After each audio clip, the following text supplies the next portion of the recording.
আসসালামু আলাইকুম, সবাই কেমন আছেন? আশা করি সবাই অনেক ভালো আছেন। আলহামদুলিল্লাহ আমি অনেক ভালো আছি। গরমের মধ্যে খুব সহজে এভাবে যদি এক বাটি ফালুদা বানানো যায় তাহলে তো খুবই ভালো হয়। তো এখানে আমি ফালুদা বানানোর জন্য ফালুদা মিক্স নিয়ে নিয়েছিলাম, এটা ভ্যানিলা ফ্লেভারের ছিল।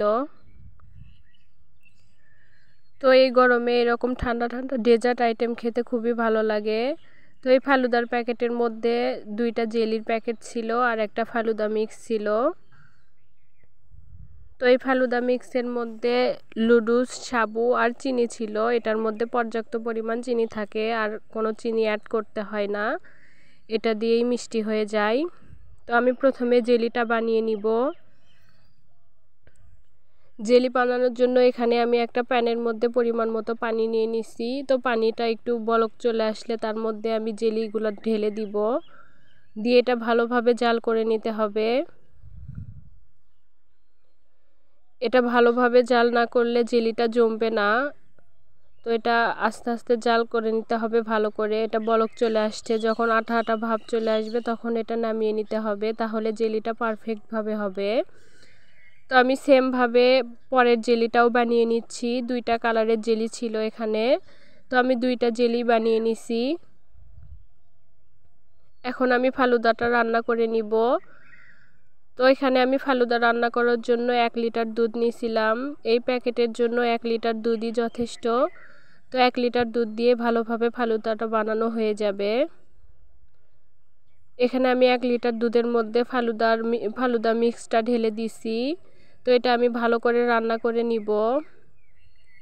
এটা একটু সময় নিয়ে রান্না করতে হবে যাতে ফালুদার লুডুস সাবুগুলো ভালোভাবে ফুটে যায়।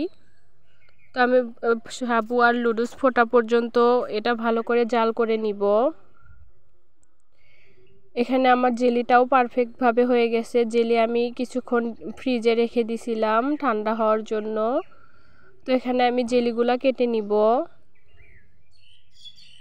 জেলিগুলা কাটার সময়ই বোঝা যাচ্ছে যে কত সুন্দরভাবে হয়েছিল, খুব সুন্দরভাবে উঠে আসছিল। তো এইভাবে করে জেলি বানালেই ভালো হয়, পারফেক্টভাবে হয়। তো আমার জেলিটা ভালোই হয়েছিল আর আমার ফালুদাটাও এখানে হয়ে গেছে। এটা বেশি ঘনও হয়নি আবার বেশি পাতলাও হয়নি, এটাই পারফেক্টভাবে হয়েছে। তো 1 লিটার দুধ দিলেই পারফেক্টভাবে হয়ে যাবে। এর মধ্যে আমি কিছু ফল অ্যাড করব, যে যেমন ফল খেতে পছন্দ করেন তেমন ফলই অ্যাড করতে পারেন এর মধ্যে। তো আমি এখানে আপেল অ্যাড করছিলাম, তারপর 2 রকমের জেলি, যেগুলো জেলি আমি কেটে নিয়েছিলাম জেলিগুলো অ্যাড করে দিছি। তারপর আমি কলা অ্যাড করব আর চেরি দিয়ে দিব। আমি এখানে বেশি ফল অ্যাড করিনি, 3টা ফলই অ্যাড করছি, চেরি, কলা আর আপেল দিয়ে এটা আমি বানিয়ে নিছি। তো যে যেমন ফল খেতে পছন্দ করেন এর মধ্যে আরও ফল দেওয়া যাবে। তো আমি এই 3টা ফল দিয়েই বানাচ্ছি। তো আমার ভিডিওটা ভালো লাগলে চ্যানেলটা সাবস্ক্রাইব করে দিবেন এবং লাইক করে দিবেন।